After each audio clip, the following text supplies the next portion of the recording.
समन्ता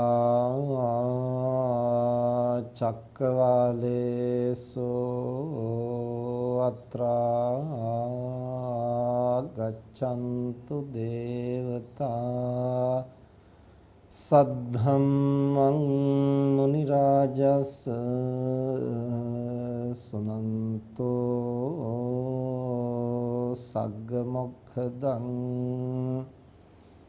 धम्मसवन कालो अयं भदन्ता धम्मसवन कालो अयं भदन्ता धम्मसवन कालो अयं भदन्ता नमो तस् भगवतो अरहतो सम्मा संबुद्धस्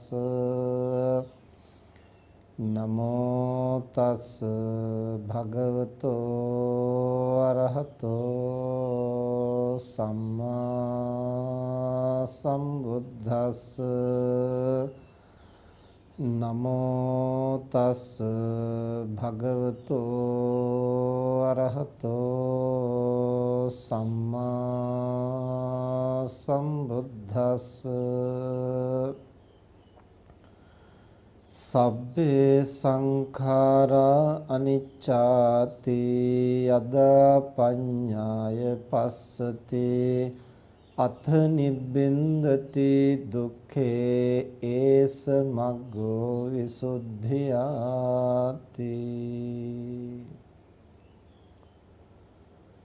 සද්ධාවන්ත පින්තුනි හැම දිනම ටික වෙලාවක් ධර්ම ශ්‍රවණය කරන්න සූදානම් වෙන්නේ අද ධර්ම දේශනාවෙහි දායකත්වයෙන් දරන්නේ 2020 9 වෙනි මාසේ 4 වෙනි දින අභාව ප්‍රාප්ත වුණු බුලත් සිංහල අතුර 182 නිවසේහි පදිංචිව සිටි රසික වීරකෝන් මහත්මයාගේ අභාවයෙන් තෙමසක් ගත වීම නිමිති කොටගෙන පුණ්‍යානුමෝදනා කිරීම උදෙසා දයාබර පියාණන් වහන්සේ වන WMS වීරකෝන් මහත්මයා විසින් එතුමාගේ මූලිකත්වයෙන් අවශේෂ ඥාති හිත මිත්‍රාදීන් සියලු දෙනා සම්බන්ධ කරගෙන ඒ තමන්ගේ ආදරණීය පුතණුවන් ඇතුළු මිය පරලෝකීය සියලුම ඥාතීන් සිහිපත් කරලා ඒ සියලු දෙනාටම පුණ්‍යානුමෝදනා කිරීමට විශේෂයෙන් රසික මහත්මයාගේ මෑණියන් වූ වසර 6කට ඉහතදී අභාව ප්‍රාප්ත වුණු විශ්‍රාමලත් පාඨශාලාචාරිණී HD විජේසිංහ මහත්මිය ඇතුළු සියලුම ඥාතීන්ට පුණ්‍යානුමෝදනා කරමින් අද ධර්මදේශනාවෙහි දායකත්වයෙන් කටයුතු කරා. ඒ පින්වතුන් විසින් අද ධර්මදේශනාව සඳහා අපට ආරාධනා කරද්දී මාතෘකාව හැටියට ආරාධනා කරන්නට යෙදුනේ අනිත්‍ය ධර්මය මූලික කොටගෙන අද ධර්මදේශනාව සිදු කරන හැටියට. ඒ සඳහා අපි මාතෘකා කරන්නට යෙදුනේ පින්වතුන් නිතර අහලා පළපුරුදු ගාථා ධර්මයක් සම්බුද්ධ ශාසනයෙහි යම් කිසි කෙනෙක් නිවන් දැකීම සඳහා කටයුතු කරනවා නම් ඒ තනත්තා විසින් අවබෝධ කරගත යුතු ප්‍රධාන කාරණයක් හැටියට තථාගතයන් වහන්සේ මේ අනිත්‍ය ධර්මය පිළිබඳව දේශනා කරා. සබ්බේ සංඛාරා අනිච්ඡාති යදා පඤ්ඤාය පස්සති අත නිබ්බින්දති දුක්ඛේ ඒස මග්ගෝ විසුද්ධිය. යම්කිසි කෙනෙක් මේ සියලුම සංස්කාර ධර්මයන් අනිත්‍යයි කියන බව නුවණින් අවබෝධ කරනවා නම් යදා පඤ්ඤාය පස්සති ප්‍රඥාවෙන් දකිනවා නම් දැන් අපට ලෝකයේහි අනිත්‍ය ධර්මය යම් ප්‍රමාණයකට ඇසින් දකින්නට පුළුවන්. ඒ වගේම මේ අනිත්‍ය ස්වභාවය අපට ඉන්ද්‍රයන්ට යම් ප්‍රමාණයකට ගෝචර වෙනවා. නමුත් ඒ ඉන්ද්‍රයන්ට ගෝචර වෙන ප්‍රමාණයෙන් අපට ඇසින් දැකලා සිතින් යම් ප්‍රමාණයකට වටහාගෙන පමණක් කෙලස් දුරු කරන්නට පුළුවන් කමක් නැහැ ප්‍රඥා නැමැති ඉන්ද්‍රියෙන්. එය අවබෝධ කළොත් ස්පර්ශ කළොත් තමයි එය નિවරදිව ප්‍රත්‍යක්ෂ කරන්නට පුළුවන් වෙන්නේ. අන්න ඒ විදිහට ප්‍රඥාවෙන් ප්‍රත්‍යක්ෂ කළ ප්‍රඥාවෙන් අවබෝධ කළ තැනැත්තා අත නිබ්බින්දති දුක්ඛේ මේ සංස්කාර දුක පිළිබඳව නිබ්බිදාවටපත් වෙනවා. ඒ සමග්ගෝ විසුද්ධිය එය තමයි නිවනට මඟ කියලා විසුද්ධියට මඟ කියලා බුදුරජාණන් වහන්සේ දේශනා කළා. දැන් අපි අනිත්‍ය කියන කාරණය පිළිබඳව පැහැදිලි කරන්නට කලින් මේ ගාථා ධර්මයේ එන අදහස ටිකක් විග්‍රහ කරගෙන ඉන්න එක අපිට මේ පැහැදිලි කරන කාරණය මනවින් වටහා ගන්නට වඩා පහසුවක් වෙනවා. තථාගතයන් වහන්සේ මෙහිදී දේශනා කරන්නේ මේ සියලුම සංස්කාරයන් සබ්බේ සංඛාරා. එතකොට ජීවි අජීවි සවිඥානික අවිඥානික මේ සියලුම ධර්ම. එහෙම නැත්නම් ධර්මෙහි පැහැදිලි කරන ආකාරයෙන් ගත්තොත් සියලුම නාම රූප ධර්ම. එතකොට මේ නාම රූප ධර්ම වලට තවත් වචනයක් තමයි සංඛාර ධර්ම. මේ ගාථාවේ සබ්බේ සංඛාරා කියලා කියන්නේ හේතු ප්‍රත්‍යයෙන් හටගත්තා වූ සියලු ධර්ම. එතකොට මේ ලෝකයට අයත් සියලු දේවල් හේතු ප්‍රත්‍යයෙන් හටගන්න. හේතු ප්‍රත්‍යයෙන් හට නොගන්නා දෙයක් පිළිබඳව පැහැදිලි කරන්නේ නිර්වාණය පිළිබඳව පමණයි. එයි එතන සත්ව පුද්ගල සංස්කාර මේ කිසිවක් නැති නිසා ඒ සියල්ලෙන් විනිර්මුක්ත නිසා. ඒක ගැඹුරු කාරණයක්. ඒක වෙනම අපි පැහැදිලි කරගන්න ඕන. අපි වෙනත් ධර්ම දේශනාවලදී පිළිබඳව ඕනෑතරම් පැහැදිලි කරලා දීලා තියෙනවා. එතකොට මේ ලෝකයට අයත් සියලු දේවල් පොදුවේ හඳුන්වනවා සංඛාර කියලා. සංඛාර කියලා හඳුන්වන්නේ හේතු ප්‍රත්‍යයන්ගෙන් හටගන්නා නිසා. එතකොට හේතු ප්‍රත්‍යයන්ගෙන් හටගන්නා ධර්මවල ආවේනික ලක්ෂණයක්, අනිවාර්ය ලක්ෂණයක්, පොදු ලක්ෂණයක් තමයි වහ බිඳී යන ගති. ඒක තමයි මෙතන අනිත්‍ය කියලා හඳුන්වන්නේ. එතකොට සියලුම සංස්කාර ධර්මයන් අනිත්‍යයි කියන බව හරියට හඳුනාගත්තොත් ප්‍රඥාවෙන් දැක්කොත් දැන් මෙතනදී තවත් කාරණයක් අපි සිහිපත් කරන්නට ඕන. දැන් මේ වර්තමානයේහි ඇතම් දේශකයන් වහන්සේලා මේ අනිත්‍ය කියන වචනයට වෙනත් අර්ථකථනයක් දෙන්නට උත්සාහ කරනවා. අනිත්‍ය නෙමෙයි ඒක අනිච්ච. අනිච්ච කියලා කියන්නේ න-ඉච්ච කියලා කියන්නේ කැමැති හැටියට සිදු නොවන බවයි. ඒ නිසා අනිච්ච කියලා කියන්නේ බිඳී යන ගතිය නොවේයි, කැමැති හැටියට සිදු නොවන ගතියයි කියලා වෙනස් අර්ථයක් දෙන්නට උත්සාහ කරනවා. වෙනතුනේ අනිත්‍ය කියලා කියන්නේ සංස්කෘත සහ සිංහල වචනය, අනිච්ච කියලා කියන්නේ එහිම pāli වචනය. එතකොට මේ දෙකෙන්ම අදහස් කරන්නේ බිඳී යන ගතිය විනා අපි කැමති හැටියට සිදු නොවන ගතිය කියන එක නෙමෙයි. අපි කැමති හැටියට පවතින්නේ නැති බව, අපි කැමති හැටියට සිදු නොවන ගතියකුත් සංස්කාර ධර්මයන්හි තියෙනවා. ඒකත් සංස්කාර ධර්මයන්හි ආවේනික ගතිය. නමුත් ඒ ගතිය අනිත්‍ය කියලා නෙමෙයි හඳුන්වන්නේ, අනාත්ම කියන නමිනුයි එය හඳුන්වන්නේ. මොකද මම කියලා, සත්වයෙක් කියලා, පුද්ගලයෙක් කියලා කෙනෙක් අපට පනවන්නට බැරි නිසා, සත්ව පුද්ගල ස්වභාවයෙන් විනිර්මුක්ත නිසා මම කැමති විදිහට පවතින්න ඕන කියලා හිතුවට එහෙම පවතින්නේ නැහැ. ඇයිද? මම කියලා කෙනෙක් ඇත්තටම නැති නිසා. සත්වයෙක් නැහැ, පුද්ගලයෙක් නැහැ, ආත්මයක් නැහැ. ඒ නිසා ඒ අදාළ සංස්කාර ධර්මයටත් සත්පුද්ගල ස්වභාවයක් නැහැ. මමයි කියලා හිතාගෙන ඉන්න තැනත් සත්පුද්ගල ස්වභාවයක් නැහැ. එතකොට එතනත් නැත්තම් මෙතනත් නැත්තම් සත්වයේ පුද්ගලයෙක් මට ඕන විදිහට පවතින්න ඕන කියලා හිතන එක අපේ කල්පිතයක් පමණයි. එතකොට ඒ කල්පිතය සාර්ථක වෙන්නේ නැත්තේ, ඒ අපේ අපේක්ෂාව බලාපොරොත්තුව ඉටු වෙන්නේ නැත්තේ ඒකට පදනමක් නැති නිසා. ඒ සියල්ලක්ම හේතු ප්‍රත්‍යයෙන් හටගන්නා අනාත්ම ධර්ම නිසා කාගේවත් රුචිකත්වයට අනුව නෙවෙයි දේවල් සිද්ධ වෙන්නේ, අදාළ හේතු ප්‍රත්‍යයන්ට අනුව. ඒ නිසා අපි සම්මත වශයෙන් මම කියලා, ඔබ කියලා, අපි කියලා සම්මත කරගන්නෝ. එතකොට අපි හැම කෙනෙකුටම අපි ඇලුම් කරන විදිහක්, අපි කැමති වෙන විදිහක්, රුචි කරන විදිහක්, ඒක මේ මනසෙහි පහළ වෙන එක්තරා ගුණයක්. මෙන්න මෙහෙම තියනවා නම් මම කැමති. ඒකනේ කාම කියලා හඳුන්වන්නේ. ඇසින් දකින්න කැමති වෙන දේ රූපකාම, කනෙන් අහන්නට කැමති වෙන දේ ශබ්දකාම. මේ විදිහට ගන්ධකාම, රසකාම, පොට්ටබ්බකාම, ධම්මකාම කියලා කියන්නේ අපි මනසින් අරමුණු කරන්නට කැමති. ඒ කියන්නේ අපි ප්‍රියමනාප යම් යම් ස්වභාවයන්, යම් යම් ගති ලක්ෂණ. එතකොට ඔය ෂඩේන්ද්‍රයන්ගෙන් අපි කොහොම ලෝකය පවත්වන්නට කැමති වුණත් ඒ විදිහට නෙවෙයි පවතින්නේ. එහි පවතින අදාළ හේතු ප්‍රත්‍යයන්ට අනුව.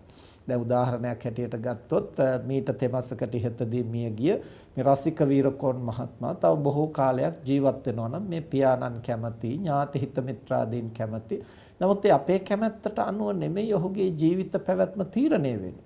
ඒ රසික මහත්මයා ගෙනත් තිබිච්ච ආයු කාලය, ඒ වගේම උත්පත්තියට බලපාපු කර්ම ශක්තිය, ඒ වගේම ප්‍රවෘත්ති විපාක වශයෙන් ඉපදුනාට පස්සේ ඔහුට බලපවත්වන කුසල අකුසල කර්ම, ඒ වගේම ඔහු තමන්ගේ ජීවිතේ පරිහරණය කරපු විදිහ, මේ කාරණා මත තමයි රසික මහත්මයාගේ ජීවිතේ කොච්චර කාලයක් පවතිනවද, කොච්චර කාලයකින් අහෝසි වෙනවද කියන එක තීරණය වෙන්නේ. ඒක පියාගේ කැමැත්තට අනුවවත් වෙන කෙනෙකුගේ කැමැත්තට අනුවවත් නෙමෙයි. එතකොට එහෙමනම් එහි පවතින සාධකවලට අනුව තමයි දේවල් සිද්ධ වෙන්නේ, වෙනත් කෙනෙකුගේ රුචිකත්වයේ මත නෙමෙයි. ඉතින් තව කෙනෙකුට එතනදී තර්ක කරන්න පුළුවන් සමහර දේවල් රුචිකත්වයට අනුව සිද්ධ වෙනව නේද කියලා.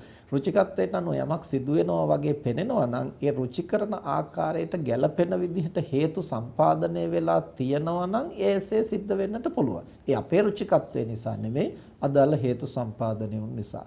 අපි මීට පෙරත් උදාහරණයක් හැටියට සිහිපත් කරලා තියෙනවා. යම්කිසි කෙනෙක් විභාගයේ සමත් වෙන්නට ඕන කියලා හිතනවා නම් සමත් වෙන්නට පුළුවන්. ඒ සමත් වෙන්නේ Taman විභාගයේ සමත් වෙන්නට කැමති නිසා නෙමෙයි, අදාළ හේතු සාධක සම්පාදනය කරපු නිසා. ඒතර මේ හේතු සාධක හරියට සම්පාදනය කළොත් මම විභාගයේ අසමත් වෙන්න ඕන කියලා හිතුවා වුණත් අසමත් වෙන්නේ නැහැ.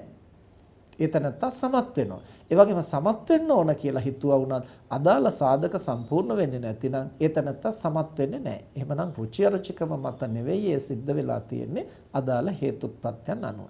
එතකොට ඒ සංස්කාර ධර්මයන් අපි කැමති විදිහට සිදු නොවනවා කියන එකත් සංස්කාර ධර්මයන්ගේ පවතින එක්තරා ලක්ෂණයක් තමයි. හැබැයි මේ ලක්ෂණය අනාත්ම ලක්ෂණයටයි සංග්‍රහ වෙන්නේ, අනාත්ම ලක්ෂණයෙහි එක්තරා ස්වභාවයක් හැටියටයි දක්වන්නේ, අනිත්‍ය ලක්ෂණය හැටියට නෙමෙයි. ඒ නිසා යම්කිසි ගිහි පැවිදි යම් කෙනෙක් කියනවා නම් අනිත්‍ය කියලා කියන්නේ න ඉච්ඡ කියන එකයි, ඒ තමන් කැමති හැටියට සිදු නොවන ගතියයි කියලා කියනවා නම් ඒ අනිත්‍ය ධර්මය වරදවා වටහා ගැනීමක්, පටලවා වටහා ගැනීමක් පමණයි. එය නිවැරදි ධර්මපරයය, ධර්ම විග්‍රහය නොවේ. ඉතින් මේ කාරණයක් අපි මූලික වශයෙන් තේරුම් ගන්න ඕන. එහෙම නොවුනොත් වර්තමානයේ හුඟක් දෙනා මේ විදිහේ විවිධ ධර්ම විග්‍රහයන් තුල පැටලිලා නිවැරදි අර්ථකථනය වෙනුවට වැරදි අර්ථකථනයන් මත එල්බගෙන කටයුතු කරනවා.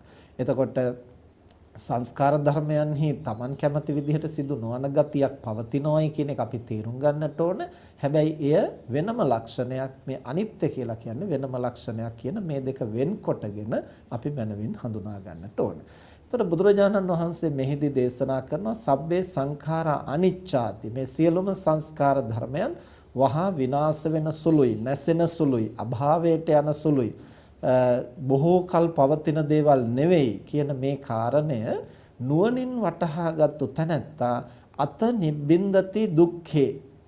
ඒ තැනැත්තා දුක පිළිබඳව නිබ්බිදාවට, මෙතන දුක කියලා කියන්නේ මේ සංස්කාර දුක්ඛය. ඒ කියන්නේ දැන් දුක්ඛ කියන වචනේත් අපි මෙතනදී පැහැදිලි කරගන්නට ඕන. අපි බොහෝ දේශනාවලදී මේ කාරණය සිහිපත් කරනවා. දුක්ඛ කියලා කියනකොටම සාමාන්‍ය ලෝකයා දුක හැටියට ගන්නෙ කැක්කුම, අමාරුව, වේදනාව, අපහසුව, පීඩාව, රිදෙන ගතිය. මේ වේදනාවෙහි ඇති කර්කශ ගතිය තමයි බොහෝ දෙනා දුක හැටියට හඳුනාගන්නේ. හැබැයි තථාගතයන් වහන්සේ දුක්ඛ කියලා කියන්නේ මේ හේතු ප්‍රත්‍යයෙන් හටගන්නා සංස්කාරයන්හි පවතින අසාර ගතිය.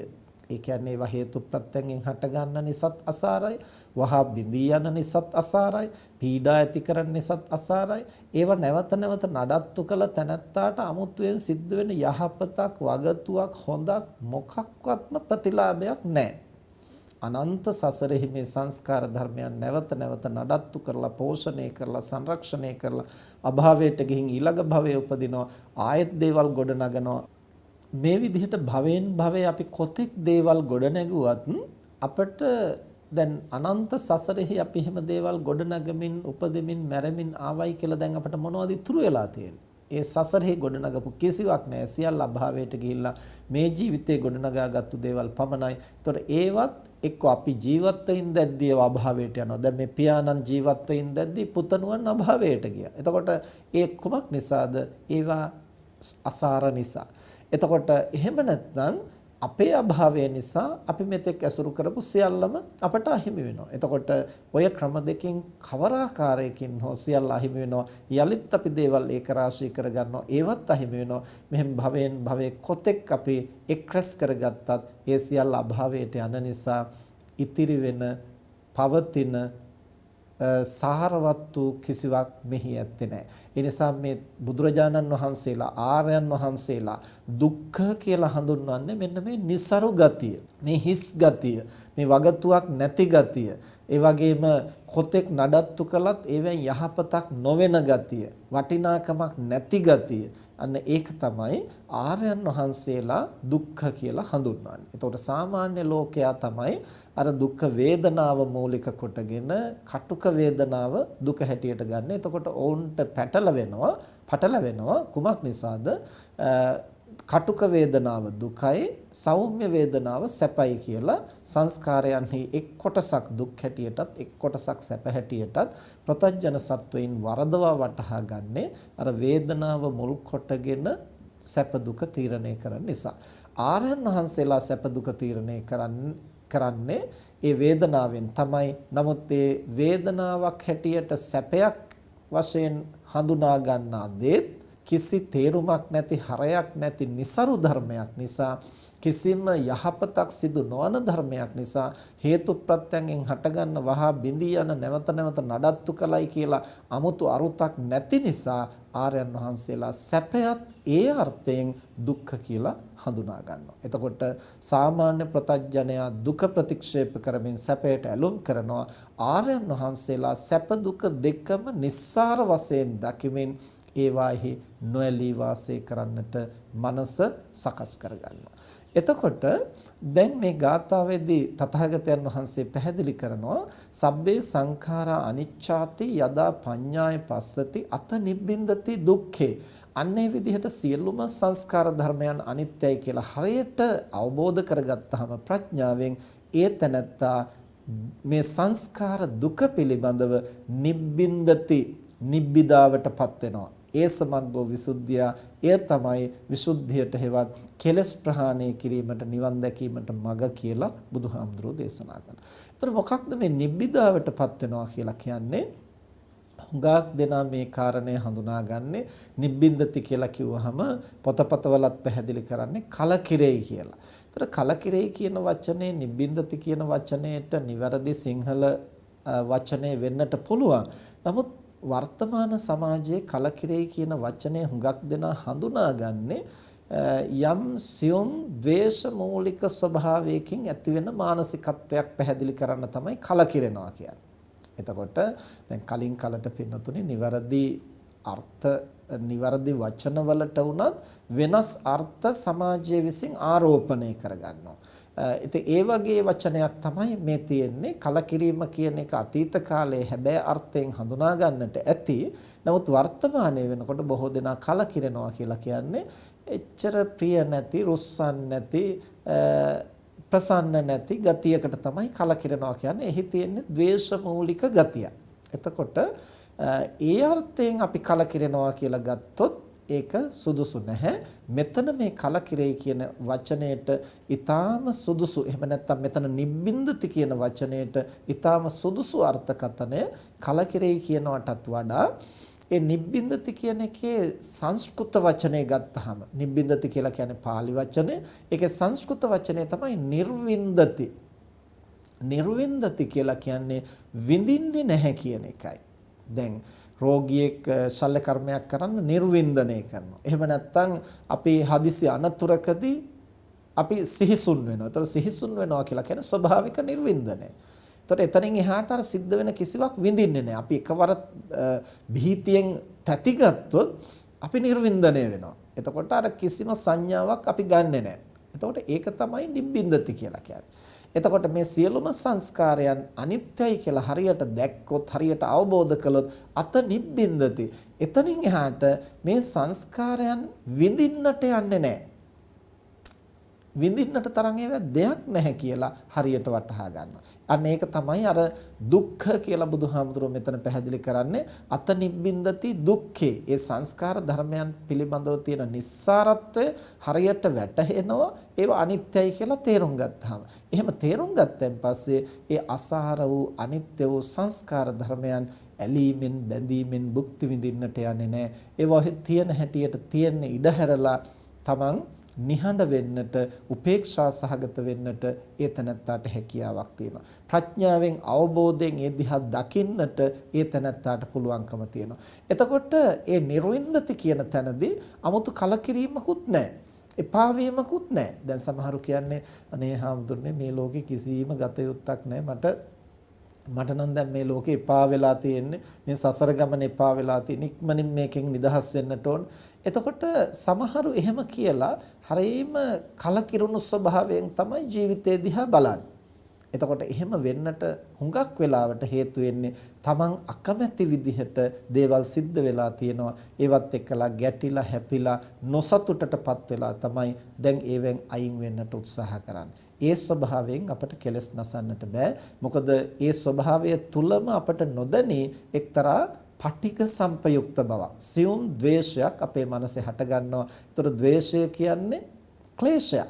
අපේ හිත කිලිටි කරනවා. අපේ හිත අඳුරු කරනවා. අපේ සිතේ ප්‍රභාව නැති කරනවා. ප්‍රඥාවෙන් ලෝකය අවබෝධ කරන්න තියෙන ඉඩ අහුරනවා. එහෙමනම් කලකිරීමක් හෙවත් ද්වේෂමූලික සිතක් ඇති වුණු තැන අපට ලෝකය අවබෝධ කරන්නට බෑ. ලෝකය අවබෝධ කරන්නට නම් කෙලෙස් නසන්නට නම් ඒ ද්වේෂමූලිකව කලකිරෙන ගතියෙන් සිත නිදහස් කර ගන්නට ඕනේ. ඇලීමකුත් නැතුව, ගැටීමකුත් නැතුව ප්‍රඥාවෙන් දකින්නට පුළුවන් වෙන්නට ඕනේ. එතකොට 아무තු ඇල්මක් බැඳීමකුත් නැහැ, ප්‍රතික්ෂේප කිරීමකුත් නැහැ.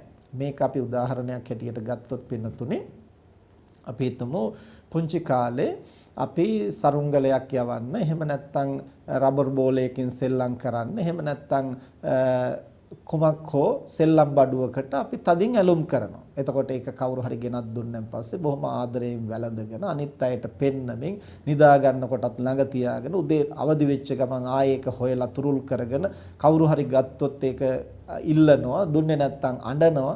ඇයිද මේ අර Taman ඒකට ඇලුම් කරමින් ඒක භුක්ති විඳිනවා. භුක්ති විඳිනවා කියන්නේ කනවා කියන එක විතරක් නෙමෙයි. ඒ පිළිබඳව ඇලීම සහ ගැටීම සහිතව කටයුතු කරනවා. ඒ පිළිබඳව වටිනාකමක් දකින නිසා තමන් ඒක ලං කර ගන්නට, පවත්වා ගන්නට උත්සාහ කරනවා. වෙන කෙනෙක් ගත්තාම තමන්ට අහිමි වෙනවා කියලා දැනගත්තාම ගැටීමක් ඇති වෙනවා. එතකොට ඒ ඇලීම් ගැටීම් වශයෙන් එතනත්තා ඒ සෙල්ලම් බඩුව පරිහරණය කරනවට තමයි භුක්ති විඳිනවා කියලා කියන්නේ. එතකොට දැන් අපිට කවුරු හරි එහෙම සෙල්ලම් බඩුවක් ගෙනත් දුන්නොත්, රබර් බෝලයක් ගෙනත් දුන්නොත්, සරුංගලයක් ගෙනත් දුන්නොත්, අපි ඕක තුරුල් කරගෙන නිදා ගන්නයි, අනිත් අයට පෙන්නන්නයි, මේ මට හොඳ සෙල්ලම් බඩුවක් හම්බුණා, හොඳ රබර් බෝලයක් හම්බුණා කියලා අපි කාටවත් ඕක පෙන්න විචිත්‍රවත් කරන්නට යන්නේ නැහැ. ඒ වගේම අපි ගැටෙන්නෙත් නැහැ. අපෝයි රබර් බෝල නම් මගේ ළඟට ගේන්න එපා, සෙල්ලම් බඩු ගේන්න එපා. ඔය කිසි වටිනාකමක් නැහැ. මට නම් හරි කලකිරීමක් තියෙන්නේ. එහෙම කියලා අපි ඒක ප්‍රතික්ෂේප කරන්න උත්සාහ කරන්නේත් නැහැ. කවුරු හරි ගෙනත් දුන්නොත් ඒක පැත්තකින් තියලා තියෙනවා. වෙන කෙනෙක් ඉල්ලුවොත් ඒක දෙනවා. එහෙම තිබුණයි කියලා අපට ප්‍රශ්නයක්වත් නැහැ. ඒක නොතිබුණයි කියලා ප්‍රශ්නයක්වත් නැහැ. ගෙනත් දුන්නයි කියලා 아무තු වැදගත්කමකුත් නැහැ. අරන් ගියයි කියලා 아무තු ප්‍රශ්නයක්වත් නැහැ. ඇයි එහි වටිනාකමක් නොදකින නිසා. අන්න ඒක තමයි නිබ්බින්දති කියලා කියන්නේ. විඳින්නේ නැහැ. ඒකේ විඳින්න තරම් වැදගත්කමක්, වටිනාකමක් නැහැ කියලා හරියට හඳුනා ගන්න.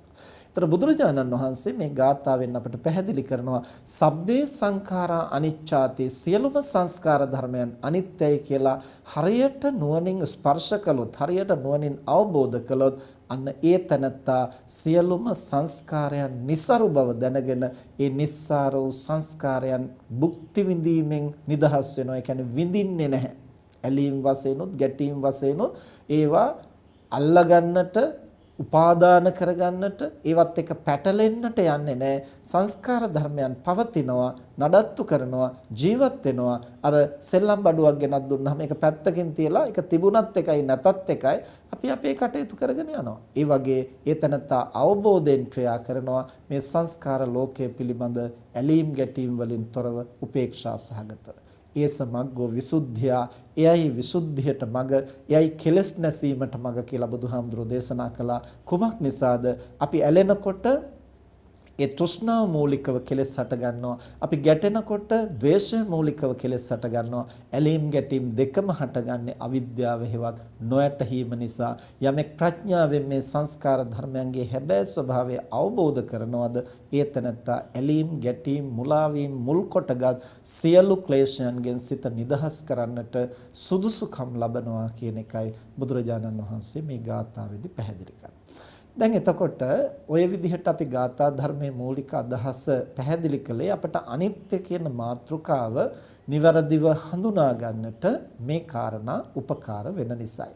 අනිත්‍ය කියන ධර්මය මේ සියලුම සංස්කාර ධර්මයන්ට ආවේනික වුණු ගති ලක්ෂණයක්. එය තුන් ආකාරයකින් දහමේ විවිධ තැන්වල අපට පැහැදිලි කරලා දෙනවා. කොමක්ද මේ තුන් ආකාරය?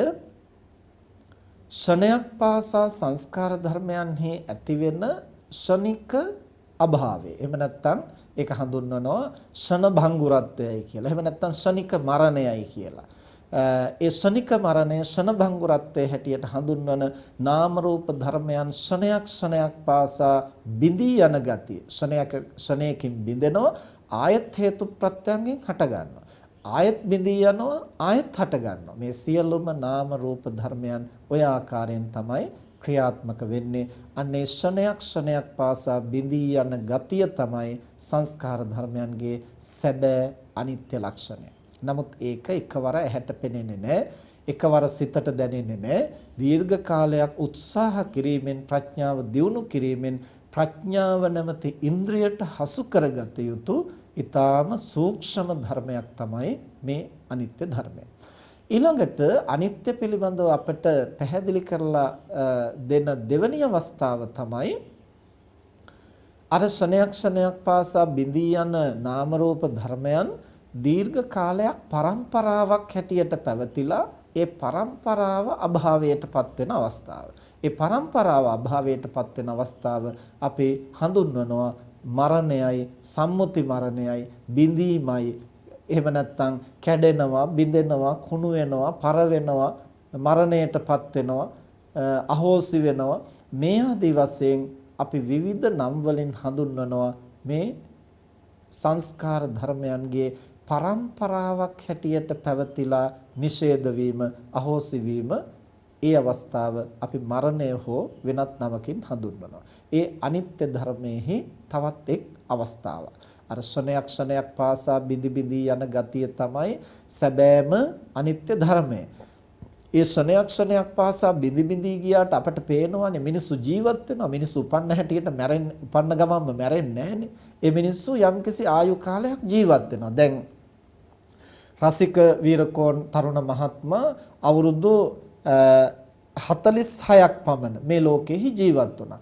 එතකොට එතුමා ඉපදිච්ච දවසේ ඉඳලම නාම ධර්මත් බිඳි යනවා, රූප ධර්මත් බිඳි යනවා. හැබැයි ඔහු ජීවත් වෙනවා. ඒ කොහොමද ජීවත් වෙන්නේ?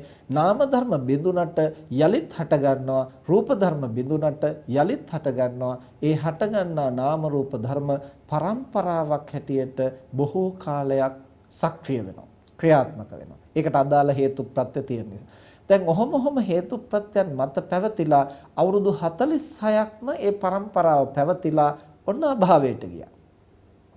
ඒ අභාවයට ගිය තැන අපි කියනවා මරණයටපත් උනායි කියලා. දැන් ඒත් අභාවයට යamak ඒත් අනිත්‍ය ධර්මයක්. එය හඳුන්වනවා සම්මුති මරණයයි කියලා. අර ක්ෂණයක් ක්ෂණයක් පාසා සිද්ධ වෙන එක අපි හඳුන්වනවා ක්ෂණික මරණයයි කියලා. එහෙම නැත්නම් ක්ෂණ භංගුරත්වයයි කියලා. මේ පරම්පරාවේ අහෝසි වීම අපි හඳුන්වනවා සම්මුති මරණයයි කියලා. මොකද ලෝකයා මරණය හැටියට සම්මත කරගන්නේ ඒ දීර්ඝ කාලයක් පැවතිලා අහෝසි වීම. එහෙම නැත්නම් එය ධර්මයේ හඳුන්වනවා විපරිණාමයයි කියලා. විපරිණාම කියලා කියන්නේ අර යම්කිසි නාම රූප පරම්පරාවක් ක්‍රියාත්මක වෙලා එය වෙනස් වීම, විකෘති වීම, විපරීත වීම. ඊළඟට තුන්වෙනි අවස්ථාව තමයි සමුච්ඡේද මරණය. සමුච්ඡේද මරණයයි කියලා කියන්නේ පින්නතුනේ මේ නාම රූප ධර්මයන් ක්ෂණයක් ක්ෂණයක් පාසා බිඳී යනවා. නමුත් හේතු ප්‍රත්‍යයන් පවතින නිසා යලි යලිත් හට ගන්නවා. නාම ධර්මත් බිඳී යනවා. බිඳී ගියාට ඒ අදාළ සාංශාරික කර්ම ශක්තිය තවම ඉතිරි වෙලා තියෙන නිසා ඒ වගේම ජීවත් වීමේ තෘෂ්ණාව හෙවත් භව තණ්හාව තවම තියෙන නිසා බිඳී යන නාම ධර්ම ඒ කියන්නේ බිඳී යන සිත යලි යලිත් හට ගන්නවා අදාළ ආරම්මන ග්‍රහණය කරමින්. එතකොට එහෙම පවතින සිත යම් අවස්ථාවක මතු නොහට ගන්නා ආකාරයෙන් අහෝසි වෙනවද? අන්නේ අවසන් වතාවට අහෝසි වෙන අවස්ථාව හඳුන්වනවා කුමක් කියලාද? සමුච්ඡේද මරණයයි කියලා. සමුච්ඡේද මරණයයි කියලා කියන්නේ අරහත්ත්වයටපත් වෙලා පිරිනිවන් පාන අවස්ථාව. එතකොට නැවත ඒ පංචස්කන්ධය යලි හටගන්නේ නැහැ. එහි නාම රූප ධර්මයන් යලි සක්‍රිය වෙන්නේ නැහැ. රූප ධර්ම කලක් පවතින නිසා අනුක්‍රමයෙන් දි รา පත් වෙන්නට පුළුවන්. හැබැයි නාම ධර්ම නැවත නොහට ගන්නා ආකාරයෙන් ප්‍රහාණයටපත් වෙනවා. එතකොට ක්ෂණයක් ක්ෂණයක් පාසා මේ නාම රූප ධර්ම බිඳි බිඳි හට ගන්නවා. එය හඳුන්වනවා ක්ෂණික මරණයයි කියලා.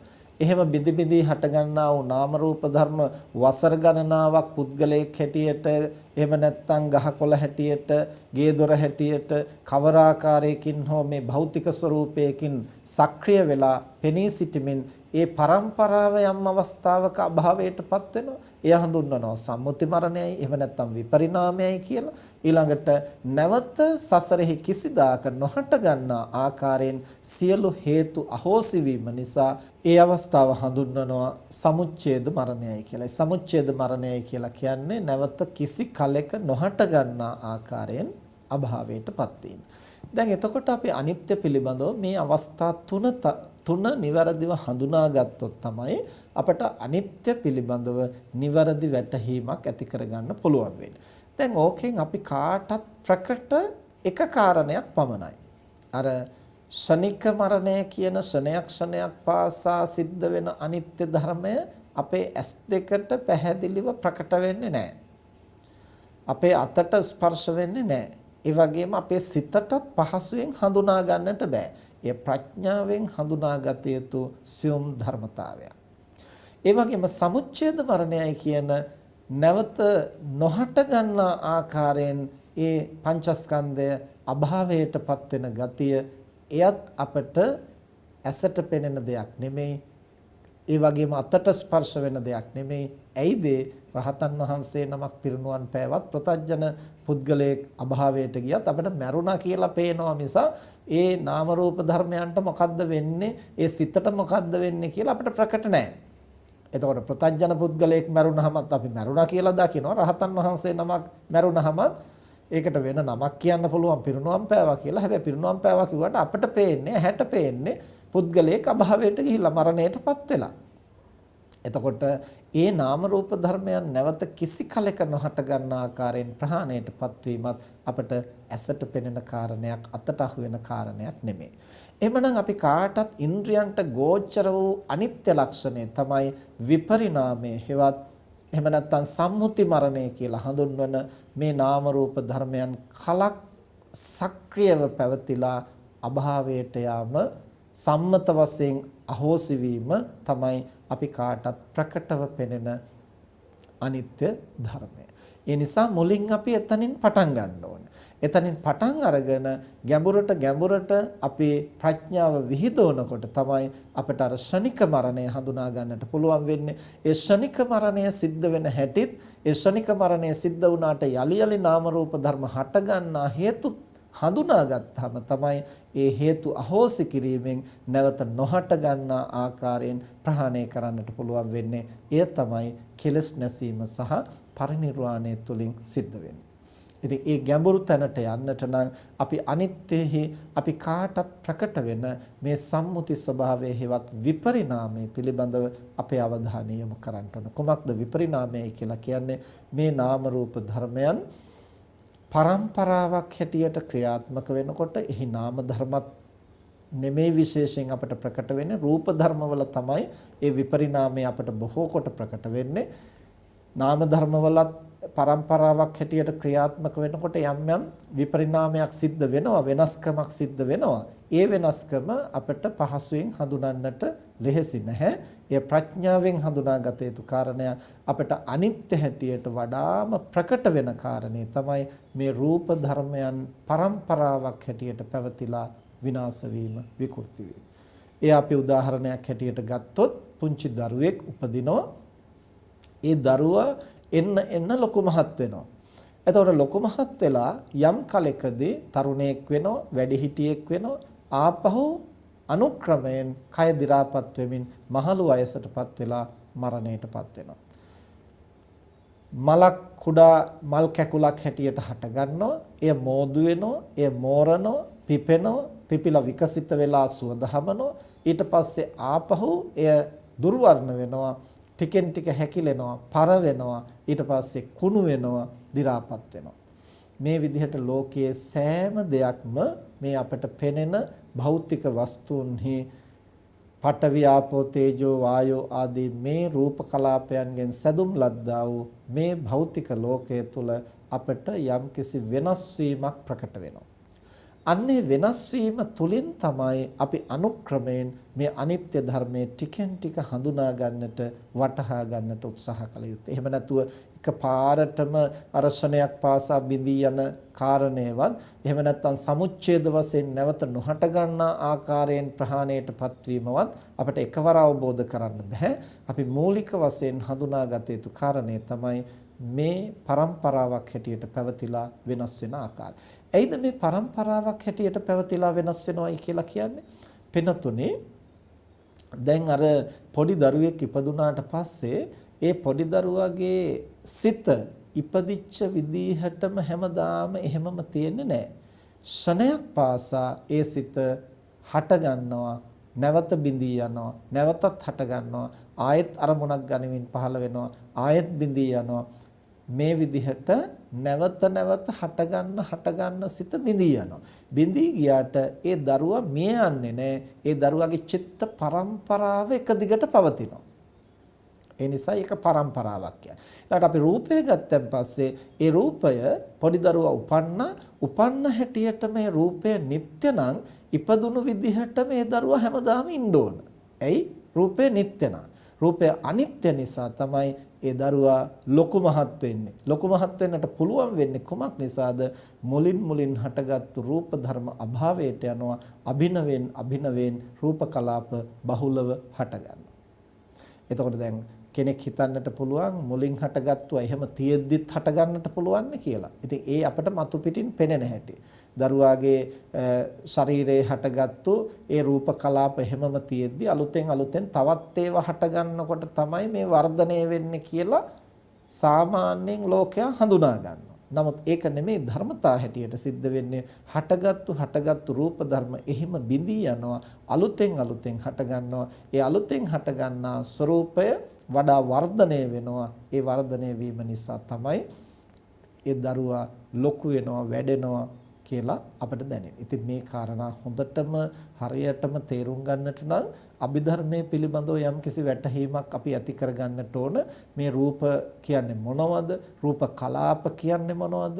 ඒ රූප කලාප නිර්මාණය වෙන්නේ මොන හේතුන්ගෙන්ද? ඒ වගේම ඒ රූප කලාප අභාවයට ඉපදිලා අභාවයට යන තෙක් තව රූප කලාප ඒ අතරතුරේ හටගන්නේ කොහොමද? රූප බහුලත්වයක් හටගන්නේ කොහොමද? ඒ වගේම යම්කිසි ඝන සංඥාවකින් මේ සියල්ල වැසී පවතින්නේ කොහොමද? මේ කාරණා සියුම් විදිහට දැනගන්නට නම් අපේ අභිධර්මයේ මේ නාම රූප ධර්ම පරමාර්ථ වශයෙන් විග්‍රහ කරන ආකාරය ටික ටික ඉගෙන ගන්නට අවශ්‍යයි. එතෙක් අපට සම්මුති වශයෙන් මේ ලෝකයේහි දේවල් අභාවයට යන හැටි හඳුනා ගන්නට අපි වෑයම් කරන්නට ඕනේ. ගැඹුරින් අර සියුම් විදිහට ඒ අනිත්‍ය ධර්මය ක්‍රියාත්මක වෙන ආකාරය අවබෝධ කරන්න උත්සාහ කරන පමණ තමයි අපේ ප්‍රඥාව වඩා තීව්‍ර වෙන්නේ. එතකොට මූලික වශයෙන් අපි තේරුම් ගන්නට ඕනේ දරුවෙක් ඉපදිලා ලොකු මහත් වෙනවා කියලා කියන්නේ අනිත්‍ය ධර්මයම තමයි. ඒ දරුවා නැවත ලොකු මහත් වෙලා වයස්ගත වෙනවා කියන්නේ අනිත්‍ය ධර්මයම තමයි. නමුත් අපි අර වයස්ගත වෙනවා කියන කාරණය අනිත්‍ය ධර්මයයි කියලා හඳුනාගෙන තියෙනවා. හැබැයි දරුවා ලොකු මහත් වෙනවා කියන කාරණය අනිත්‍ය ධර්මයේ හැටියට හඳුනාගෙන නැහැ. ඇයි ඒකට හේතුව? ඒ දරුවා ලොකු මහත් වෙන එකට අපි කැමති. ආපුතේ හොඳට කෑම කන්න, හොඳට විටමින් ಜಾති ගන්න, මේ පෝෂණ ගුණයෙන් වැඩි දේවල් ගන්න, හොඳට බත් කන්න, කිරි බොන්න, එළවලු කන්න, මස් මාළු කන්න. එතකොට තමයි හොඳට ලොකු මහත් වෙන්නේ. තාත්තා වගේ උස යන්නේ, අම්මා වගේ ලස්සන වෙන්නේ. දැන් මෙහෙම නොඑක් ಜಾති කියා අර දරුවට කවමින් පොවමින් ඒ දරුවා ලොකු මහත් කරන්න උත්සාහ කරනවා. එහෙම වෙනවට අපි කැමති. ඒ කැමති නිසා එතන අනිත්‍ය ධර්මයක් සිදු වෙනවායි කියලා අපි ඊතරම් තේරුම් ගන්නට උත්සාහ කරන්නේ නැහැ. නමුත් අර වයස්ගත වීමෙන් පස්සේ අනුක්‍රමයෙන් දේවල් අභාවයටපත් වෙනකොට අපිට වැටහෙන්නට ගන්නවා දැන් ටිකෙන් ටික වෙනස් වෙනවා. ඒ වෙනස් වීමට අපි එච්චර කැමති නැහැ, ප්‍රිය නැහැ. එතකොට එතනදී අකමැති නිසා අපි අනිත්‍ය ධර්මයේ දකින්නේ නැහැ. මුලදී කැමති නිසා අනිත්‍ය ධර්මයේ දකින්නේ. නමුත් අවස්ථා දෙකේදීම සිද්ධ වෙන්නේ වෙනස් වීමමයි. පෙරේරුකාණේ චන්දවිමල මහානායක හාමුදුරුවෝ මේ කාරණේ වටහා ගන්න හොඳ උපමාවක් පැහැදිලි කරනවා. උන්වහන්සේ දේශනා කරනවා දැන් අපි හිතමු ආප්පයක් පුච්චන්න යම් කෙනෙක් පිටි ටිකක් දිය කරලා හදනවා. ඒ ආප්ප සකස් කරන්නට අවශ්‍ය විදිහට ඒ පිටි දියරය සකසාගෙන ලිපේ තියලා තරමක් රත් වෙච්ච තාච්චියකට ඒ පිටි ටික දාලා කරකවලා ආප්පේ හැඩේ සකස් කරලා ආපහු ලිපෙන් තියලා උඩින් වහලා හරි නැත්නම් උඩිනුත් ගින්දර දාලා හරි යටිනුත් ගින්දර දාලා දැන් මේ ආප්පය පිලිස්සෙන්නට සකසනවා. දැන් මෙතන මොකද්ද සිද්ධ වෙන්නේ? අර දියාරු වෙච්ච පිටි ටිකට උඩින් යටින් දෙකෙන්ම හරි නැත්නම් යටින් විතරක් හරි උණුසුම වදිනවා. එහෙම නැත්නම් තේජෝ ශක්තියට භාජනය වෙනවා. තේජෝ ශක්තියට භාජනය වෙනකොට තේජෝ ශක්තියෙන් කරන්නේ දහනය කරන ගතිය. දැන් අර පිටි ටික එහෙම නැත්නම් අර දියාරු පිටි ටික ලිපේ තියපු වෙලාවේ ඉඳලම සිද්ධ වෙන්නේ දහනය වෙන එක. දහනය වුණාට අර දියාරු පිටි ටික වේලාවක් යනකොට හයි වෙලා හොඳට සුවඳ හමන රසවත් වූ ආප්පයක් හැටියට නිර්මාණය වෙනවා. ඊට පස්සේ තව ටිකක් වෙලා අපි හැමම ලිපේ තිබ්බොත් ඒක ටිකෙන් ටික කළු වෙලා අඟුරු වෙලා ඊට පස්සේ අලු වෙලා යන්නටත් පුළුවන්. දැන් අඟුරු වෙලා අලු වෙලා යනකොට අපිට තේරෙනවා අපරාධයක විනාශ වුණානේ. එතකොට අපිට මෙතන විකෘතියක් වුණා, අනිත්‍යතාවයේ ක්‍රියාත්මක වුණා කියලා යම් වෙනසක් අපිට පේනවා. මුලින් තිබිච්ච තත්ත්වය වෙනස් වුණා කියලා අපිට පේනවා. හැබැයි අර මුලින්දම සිද්ධ වුණේ කුමක්ද? අර ගින්නෙන් පිලිස්සීමමයි මුලින්දලම සිද්ධ වුණේ. ආයේ අර අඟුරුණා අලුණා කියන්නේ එතෙන්දි විතරයි පිලිස්සුනේ, මුලදි වෙන එකක් වුණා නෙමෙයි. පිටි ටික තාච්චියට දාලා ලිපේ තියපු වෙලාවේ ඉඳලම සිද්ධ වුණේ අර තේජෝ ශක්තියෙන් අර ගින්නෙන් පිලිස්සීමට භාජනය වීමමයි. නමුත් ඒ පිලිස්සීම මුලදී ප්‍රියමනාපාකාරයෙන් සිද්ධ වුණා. අපට අපි කැමති වෙන ආකාරයෙන්, අපි අපේක්ෂා කරන ආකාරයෙන් එක්තරා කාල පරිච්ඡේදයක් යනකම් එය සැකසුණා. දියාරුවට තිබිච්ච පිටි ටිකේ දිය ගතිය පුලුස්සලා එය දහණය වෙන්න ඒ ඝනත්වයෙන් යුක්ත වූ ආහාරයට ගත හැකි ආප්පයක් බවට පරිවර්තනය වුණා.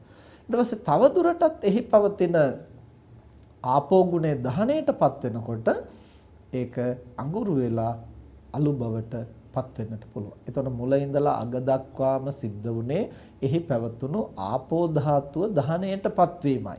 ඒ ආපෝ ධාතුව දහණයටපත් වීම හේතු කොටගෙන අනුක්‍රමයෙන් අර දියාරු පිටි ටික ආප්පයක් බවට පරිවර්තනය වෙනවා. ඒ ආප්පය තවදුරටත් දහනය වෙනකොට අඟුරු බවටපත් වෙනවා. තවදුරටත් දහනය වෙනකොට අලු බවටපත් වෙනවා. එකම ක්‍රියාවලියක් සිද්ධ වෙන්නේ. නමුත් අපිට ඒක වෙනස් වුණා කියලා අපි හඳුනාගන්නේ අර අඟුරු බවට අලු බවටපත් වෙනකොට පමණයි. අන්න ඒ වගේ දරුවෙක් පුංචි කාලේ ඉඳලා ලොකු මහත් වෙනවා කියලා කියන්නේත් වෙනස් වීමම තමයි. වයස්ගත වෙනවා කියලා කියන්නේත් වෙනස් වීමම තමයි. මරණයටපත් වෙනවා කියන්නේත් වෙනස් වීමම තමයි. එකම වෙනස් වීමේ ක්‍රියාවලියක් මේ සිද්ධ වෙන්නේ. කොහොමද වෙනස් වීම සිද්ධ වෙන්නේ? අනිත්‍ය නැමැති ධර්මය නිසා මුලින් හටගත්තු නාම රූප ධර්ම නැවත නැවත බිඳි බිඳි යන නිසායි මේ වෙනස සිද්ධ වෙන්නේ. ඒක ධර්මයේ හඳුන්වනවා විපරිණාම ධම්ම. විපරිණාම කියලා කියන්නේ වෙනස් වීම, විකෘති වීම.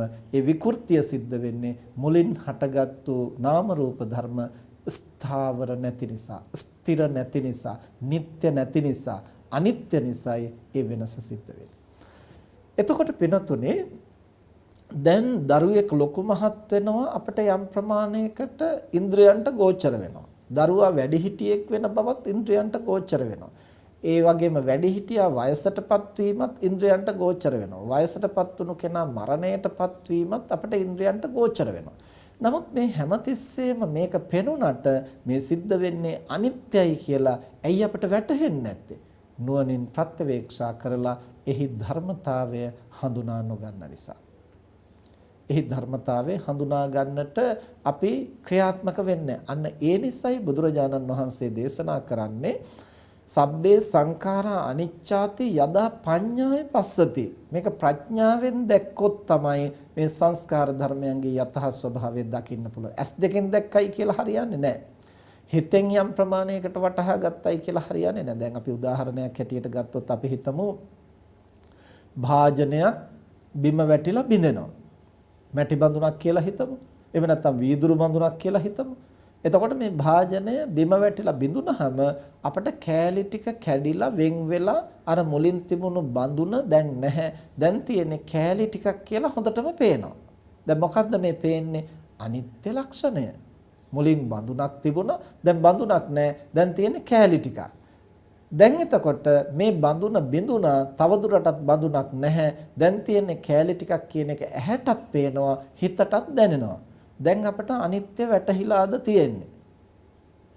හුඟක් දෙනා හිතනවා එතකොට අපට අනිත්‍ය වැටහෙනවා කියලා. නෑ පිනතුනේ, එතන අනිත්‍ය දැකලා තියෙනවා. ඒ වගේම අනිත්‍ය යම් ප්‍රමාණයකට සිතට දැනිලා තියෙනවා. ඒ වගේම ඒක අභාවයට ගියා, අනිත්‍ය ස්වභාවයටපත් වුණා කියලා තේරුම් අරගෙන තියෙනවා. හැබැයි ප්‍රඥාවෙන් වටහා ගත්තද නැද්ද කියන එක එපමණකින් තීරණය කරන්න බෑ.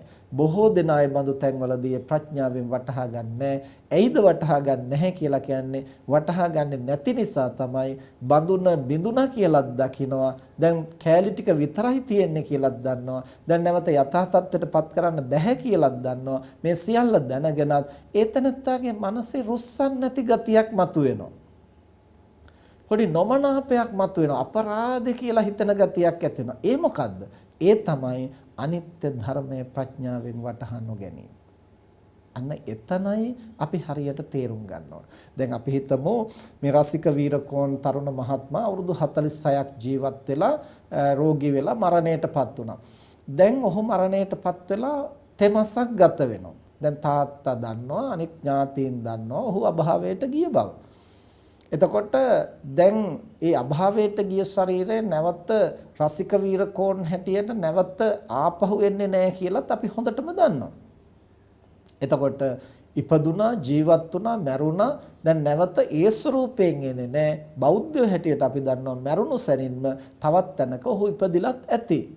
හැබැයි මේ සියල්ල සිද්ධ වුණත් සමහර වෙලාවට අපේ සිතේ ඔහු පිළිබඳව තියෙන ඇලීම, බැඳීම, කැමැත්ත, රුචිකත්වයේ අපේක්ෂාව තවමත් තියෙන්නට පුළුවන්.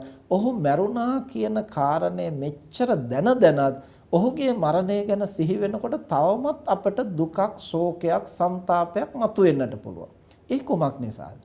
දැන් මැරුණා කියලා දන්නවනම් ඒ මැරිච්ච කෙනා ආයේ ඒ ස්වභාවයෙන්ම නැගිටලා එන්නේ නැහැ කියලාත් අපි දන්නවනම් එහෙම නැගිටලා ආවොත් එහෙම අපි කැමති වෙන්නෙත් නෑනේ. මැරිච්ච කෙනෙක් ඒ මල කඳින් ආයෙ නැගිටලා ඒ විදිහටම ආවොත් එහෙම අපි තැති ගන්නවනේ, බියපත් වෙනවනේ. එහෙමනම් ඒ මැරිච්ච කෙනා නැවත වලලපු තැනින් හෝ පුලුස්සපු තැනින් ඒ විදිහෙන් නැගිටලා එනවට අපි කැමතිත් නැහැ ඇත්තටම බැලුවාම.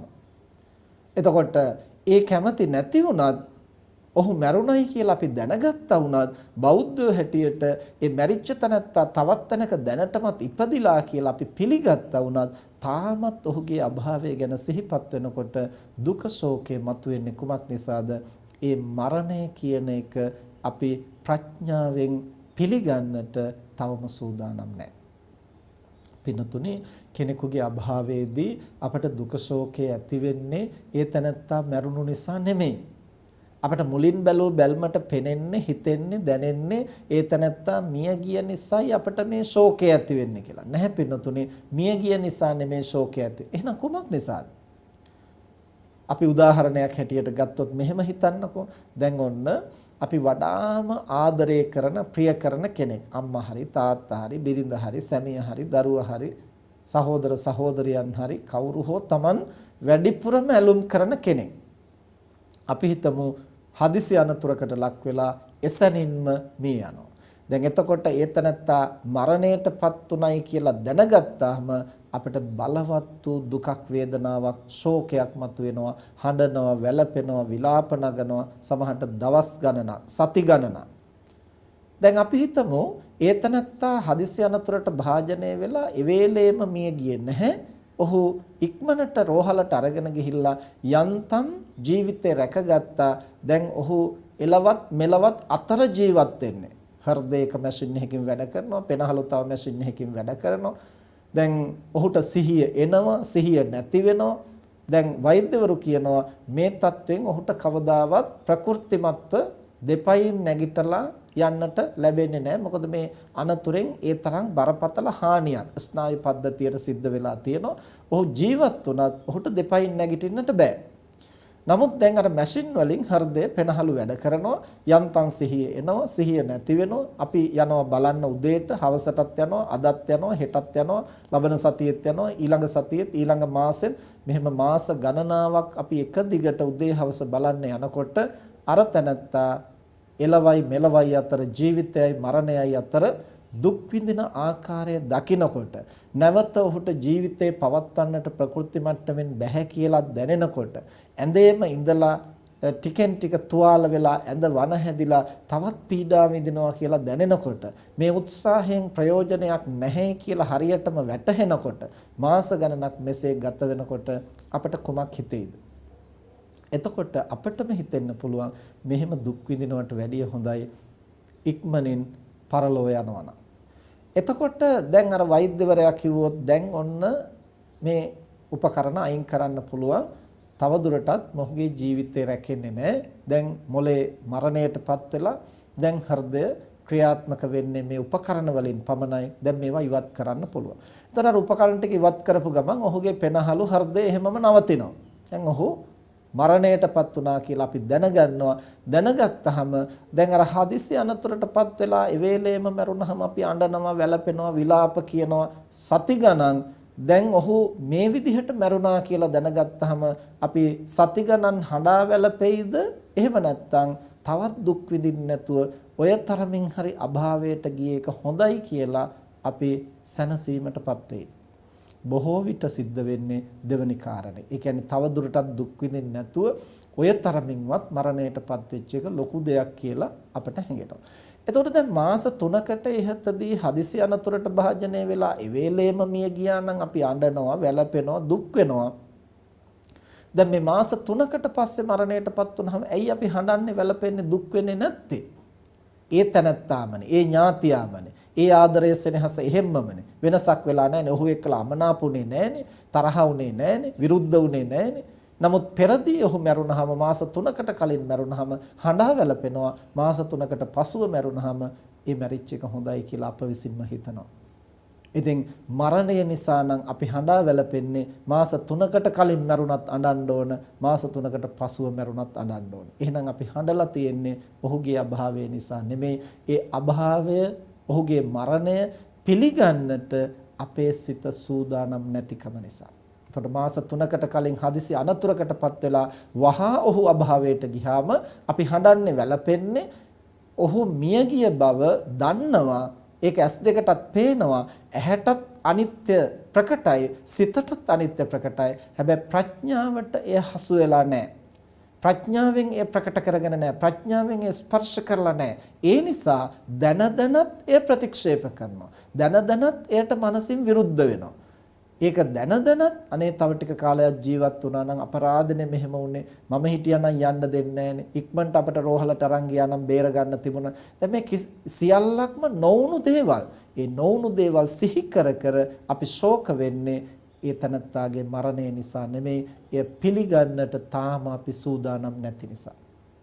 එහෙමනම් පින්නතුනි, අනිත්‍ය ධර්මය අපට ඇසට පෙනෙන්නට පුළුවන්, අනිත්‍ය ධර්මය අපට සිතට දැනෙන්නටත් පුළුවන්. හැබැයි අනිත්‍ය ධර්මය ප්‍රඥාවෙන් අපට ප්‍රකට නොවුනොත්, ප්‍රඥාවෙන් ස්පර්ශ නොවුනොත් ඒ තනත්තාට ඒ සිදුවුණු සිදුවීම පිළිබඳව, ඒ අනිත්‍ය පිළිබඳව සිහිනුවණින් යුක්තව, මදහත් සිතින් යුක්තව ඒට මුහුණ දෙන්නට පුළුවන් කමක් නැහැ.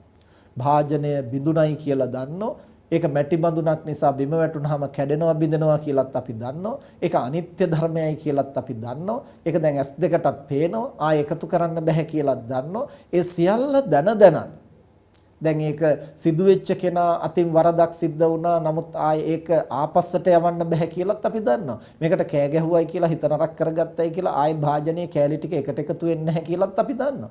මේ සියල්ලක්ම දැන ඇයිද අපට නොරුස්සන ගතියක් ඇති වෙන්නේ? ඒ තමයි ඒ අනිත්‍ය ධර්මය ප්‍රඥාවෙන් හඳුනා නොගැනීම. ඒ නිසා පින්නතුනේ ඇසට පෙනෙන අනිත්‍ය කියන එකෙන්වත්, සිතට දැනෙන අනිත්‍යයි කියන හැඟීමෙන්වත් අපට අනිත්‍ය ධර්මය වටහන්නට බෑ. ඒ ප්‍රඥාවෙන් තේරුම් ගන්නට ඕනේ මේ හේතු ප්‍රත්‍යයෙන් හටගත්තා වූ සියලුම සංස්කාරයන්ගේ ආවේනික ලක්ෂණයකුයි මේ ප්‍රකට වුනේ කියන එක හරියට ප්‍රඥාවෙන් දැක්කොත් පමණයි බඳුනක් බිඳුණු තැනදී පුද්ගලයෙකුගේ අභාවයේදී අපට මදහත් සිතින් එයට මුහුණ දෙන්නට පුළුවන් වෙන්නේ. ඒ උපේක්ෂාව අපි තුල ජනිත වෙන්නේ ප්‍රඥාවෙන් ලෝක ධර්මතාවයන්ගේ යථා ස්වභාවය දුටුව. අන්න ඒ නිසයි බුදුරජාණන් වහන්සේ දේශනා කරන්නේ සබ්බේ සංඛාරා අනිච්ඡාති යදා පඤ්ඤාය පස්සති අතනිබ්බින්දති දුක්ඛේ ඒ සමග්ගෝ විසුද්ධිය. යම් කෙනෙක් මේ සංස්කාර ධර්මයන් අනිත්‍යයි කියන බව ප්‍රඥාවෙන් අවබෝධ කළොත්, ප්‍රඥාවෙන් ස්පර්ශ කළොත් පමණයි ඒ තනත්තාට මේ සංස්කාරයන් පිළිබඳ නිබ්බිදාවට, ඒ කියන්නේ ඒවා විඳින්නේ නැතිව, ඒවා සමග ඇලෙන්නේ නැතිව, ගැටෙන්නේ නැතිව, ප්‍රතික්ෂේප කරන්නේ නැතුව, හඬා වැළපෙන්නේ නැතුව, ඒ සංස්කාර ධර්මයන් උපාදාන කරන්නේ නැතුව, ඒවා භුක්ති විඳින්න නැතුව මදහත් සිතින් ලෝකය දකින්නට පුළුවන් වෙන්නේ මේ අනිත්‍ය ධර්මය හරියට ප්‍රකට වුණොත් පමණයි. ඒ නිසා පින්නතුනේ මේ කාරණය අපි නැවත නැවත සිත්හි ධාරණය කරගෙන එය අවබෝධ කරගන්නට ජීවිතේ අපට ලැබෙන අවස්ථා උපයෝගී කරගන්නට ඕන. දැන් මේ කාරණේ අපි කොච්චර බණක් හැටියට ඇහුවා වුණත්, ධර්ම කාරණයක් හැටියට අපට තේරුම් ගියා වුණත්, ප්‍රායෝගික ජීවිතයේ මේවා සිද්ධ වෙනකොට ඒ දහම අපට සිහිපත් වෙන්නේ නැහැ. අපේ හැඟීම් තමයි ඉස්මතු වෙන්නේ. ඒතර හැඟීම් ඉස්මතු වෙච්ච ගමන් එක්ක අපි ඇලෙනවා, එක්ක අපි ගැටෙනවා. කැමති දෙයක් සිද්ධ වෙනකොට ඇලෙනවා, අකමැති දෙයක් සිද්ධ වෙනකොට ගැටෙනවා. හැබැයි අවස්ථා දෙකේම අනිත්‍ය ප්‍රකට වෙනවා. ඒ අනිත්‍ය ධර්මය අපට අවබෝධ කරගන්නට ඉඩක් නැහැ. ඇලීම් ගැටීම් වශයෙන් අපි මේ දේවල් භුක්ති විඳින නිසා. ඒ නිසා තථාගතයන් වහන්සේ දේශනා කරන්නේ මේ නුවණින් ස්පර්ශ කරන්නට අපේ ප්‍රඥාවෙන් ලෝකය දිහා බලන්නට පුහුණු වෙන්නට ඕන. එතකොට මේ ප්‍රඥාව අවදි කරන්නට අපිට නිකම්ම මේවා ගැන හිතලා විතරක් බෑ. ජීවිතයේ යම් යම් සිදුවීම් සිද්ධ වෙන අවස්ථාවන්හිදී අපේ ඥාතියෙකුගේ අභාවයේ සිද්ධ වෙන අවස්ථාවේදී වගේම අපේ ජීවිතයේ සම්බන්ධ තමන් වයස්ගත වෙනකොට, තමන්ගේ දත් ටික හැලෙනකොට, ඇස් දෙක පෙනීම අඩු වෙනකොට, කන් දෙක ඇහිම අඩු වෙනකොට, ඒතර අපි දන්නවා අපි වයසට යනවා, ඉන්ද්‍රිය දුබල වෙනවා. මේව අනිත්‍යයි කියලා අපි හොඳටම දන්නවා. අහලා තියෙනවා, හිතලා තියෙනවා, ධර්ම කාරණා අනිත්‍යයටත් කියා දෙනවා. ඒ සියල්ල දන්නවා. දැනගත්තා වුණාට අපේ ඇස් දෙකේ පෙනීම ටිකක් අඩු වෙනකොට හරියට අපේ හිතට වේදනාවක් ඇති වෙනවා. අපේ කන් දෙක ඇහිම අඩු වෙනකොට හරියට අපට වේදනාවක් ඇති වෙනවා. දත් ටික හැලිලා යනකොට, අතපය වාරු නැති වෙනකොට, අපේ වැඩ ටික අපට කරගන්න බැරි වෙනකොට, අපි ඔත්පොළ වෙනකොට, දුබල වෙනකොට, මරණාසන්න වෙනකොට හරියට අපට සිත වික්ෂිප්ත වෙනවා. ඇයිද?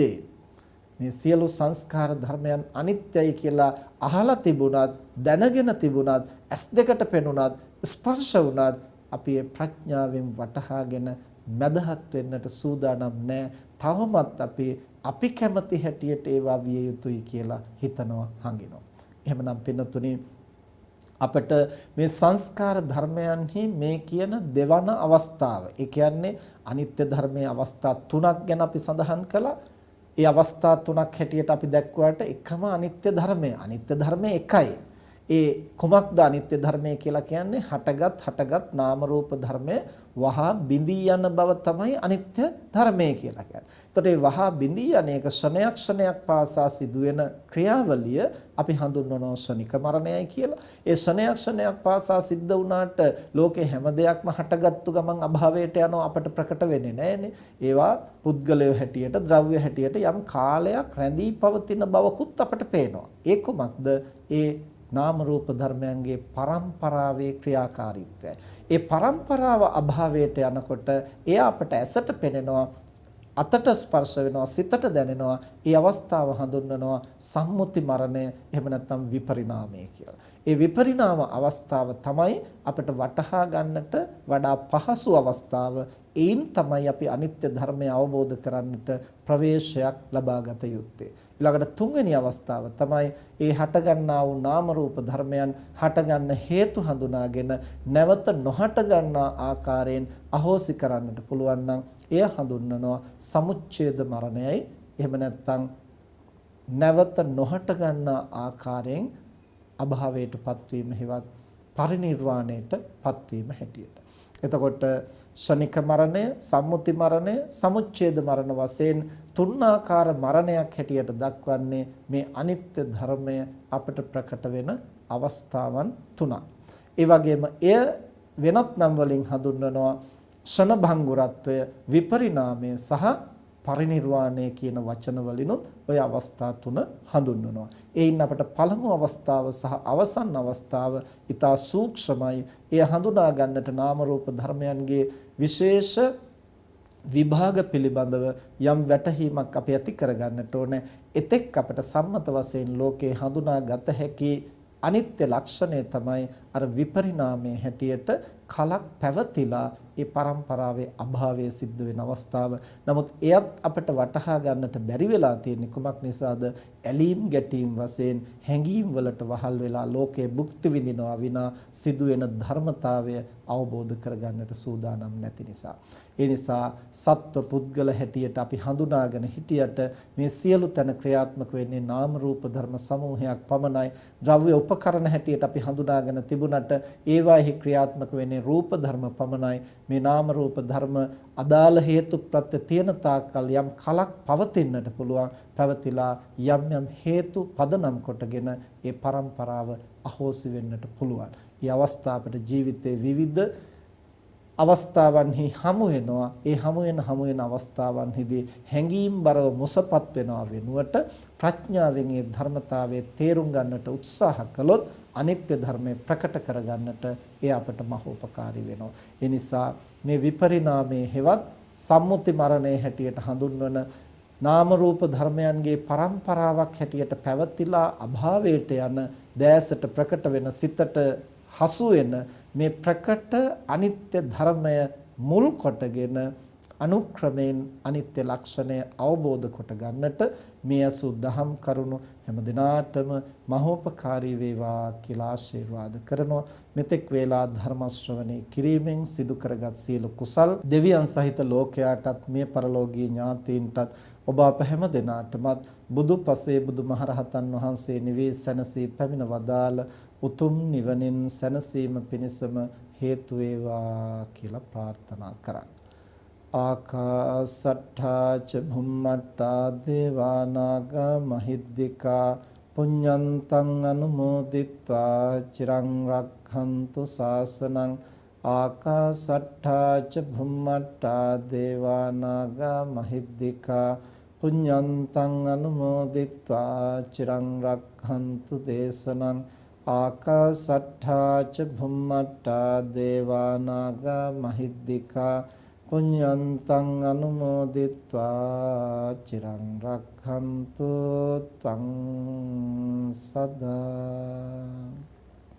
අද ධර්ම දේශනාවෙහි දායකත්වයේ දරන්නේ බුලත් සිංහල අතුර 182 ඒ නිවසේහි පදිංචිව සිටි රසික වීරකෝන් මහතා අභාවයට පත්ව තෙමසක් ගත වීම නිමිති කොටගෙන ඒ මහත්මයා ඇතුළු ඥාතීන්ට පුණ්‍යානුමෝදනා කිරීමේ අරමුණ ඇතිව දයාබර පියාණන් වන WMS වීරකෝන් මහත්මයා විසින් කම්කරු දෙපාර්තමේන්තුවේ සහකාර කම්කරු කොමසාරිස්වරයෙකු වශයෙන් සේවය කළ වයස අවුරුදු 46 දී අසනීප තත්වයක් හේතු කොටගෙන අභාව ප්‍රාප්ත වුණු බුලත් සිංහල අතුර 182 නිවසේහි විසූ ධනංජය රසික වීරකෝන් මහත්මයාට පුණ්‍යානුමෝදනා කිරීමත් ඒ වගේම රසික මහත්මයාගේ මෑණියන් වූ මීට වසර 6කට ඉහතදී අභාව ප්‍රාප්ත වුණු විශ්‍රාමලත් පාඨශාලාචාර්යිනේ HD විජේසිංහ මෞතුමියට පුණ්‍යානුමෝදනා කිරීමත් පරම්පරාවේ අභාව ප්‍රාප්ත වුණු සියලුම ඥාති හිත මිත්‍රාදීන්ට පුණ්‍යානුමෝදනා කිරීමත් අරමුණු කරගෙන ඒ වගේම සුජීවත්ව සිටින රසික මහත්මයාගේ දයාබර පියාණන් වන වීරකෝන් මහත්මයාට ආශිර්වාද කරම කිරීම වීරකෝන් මහත්මයාට නිදුක් නිරෝගී සුවය චිරජීවනයේ ප්‍රාර්ථනා කරමින් ආශිර්වාද කිරීම ඒ වගේම රසික මහත්මයා අසනීප තත්ත්වයෙන් සිටින බව දැනගත් අවස්ථාවේ සිට ඖෂධ සපයා දීම සත්කාර කිරීම රෝහල්ගත වූ විට ළඟ නැවතී සිටීම ආදී වශයෙන් අවසන් කටයුතු දානමාන ආදී සියල්ල දක්වා උපකාර කළ සෑම සියලු දෙනාටම ඥාති හිත මිත්‍රාදීන් සියලු දෙනාටම සෙත් ප්‍රාර්ථනා කරමින් දේශකයන් වහන්සේ ඇතුළු සැමට උතුම් නිර්වාණ ධර්මය සාක්ෂාත් කරන්නට මේ කුසල් හේතු වේවා කියන ප්‍රාර්ථනාව ඇතිවයි අද මේ ධර්ම දේශනාවෙහි දායකත්වයේ දරන්නේ. සැමට දහම් අසන්නට අවස්ථාව සලස්වා දෙමින් තම තමන් සදහැසිතින් ධර්ම ශ්‍රවණය කරමින් මේ සිදු කරගත් සියලු කුසල් ලෝකය සම්බුද්ධ ශාසනය ආරක්ෂා කරන පිනතුන් ආරක්ෂා කරන ඉන්ද්‍රාදී සියලු පින් කැමැති දෙවි දේවතාවෝ දේව මාතාවෝ සතුටින් අනුමෝදන් වෙත්වා දෙවියන්ගේ දිවයිසුරු සම්පත් වර්ධනය කරගනිත්වා සම්බුද්ධ ශාසනයත් මනුෂ්‍ය වර්ගයාත් চিරාත් කාලයක් ඉහෙන් ආරක්ෂා කෙරෙත්වා දායකත්වයේ දරන WMS වීරකෝන් මහත්මයා ඇතුළු පවුලේ සෑම දෙනාටමත් දෙවියන්ගේ ආශිර්වාදයෙන් නොමදව සැලසේවා දෙවියෝත් ප්‍රාර්ථනීය බෝධියකින් නිවන් දකිත්වා කියලා ප්‍රාර්ථනා කරන්න. මේට තෙමසකට ඉහතදී මිය පරලෝ යන්නට යෙදුණු ධනංජය රසික වීරකෝන් මහත්මයාටත් ඒ වගේම වසර 6කට ඉහතදී මිය පරලෝ යන්නට යෙදුණු විශ්‍රාමලත් පාඨශාලාචාර්ය HD විජේසිංහ මෞතුමියත් ඇතුළු පරම්පරාගත සියලු ඥාතීන් මේ කුසල් දහම් සතුටින් අනුමෝදන් වෙත්වා. ඒ හැම දිනාගෙම භව ගමන සුවපත් කරගනිත්වා. කිසිදු ආත්ම භාවයකදී අකල් මරණ වලටපත් නොවි නිදුක් නිරෝගී සුව දීර්ඝායුෂ ලබන්නට සුවසේ ගුණ නුවණ වඩවාගෙන ප්‍රාර්ථනීය බෝධියකින් නිවන් දකින්නට මේ කුසල් හේතු වේවා කියලා ප්‍රාර්ථනා කරන් ඔබ අප හැම දිනාටමත් මේ උදාර කුසලය මෙලව යහපත අභිවෘද්ධිය පිණිස පවතිවා. සසර වාසය කරන තාක් නරකාදී සතර අපායකට මිත්‍යා දෘෂ්ටි කුලයකටපත් නොවීම පිණිස කල්යාණ මිත්‍ර සම්පත්තිය සද්ධර්ම ශ්‍රවණේ ලැබීම පිණිස හේතු වේවා. බුදුපසේ බුදුමහරහතන් වහන්සේ නිවී සැනසී පැමිණ වදාළ උතුම් නිවනින් සැනසීම පිණිසම හේතු වේවා කියලා ප්‍රාර්ථනා කරා. හැම දිනාටම තෙරුවන් සරණයි.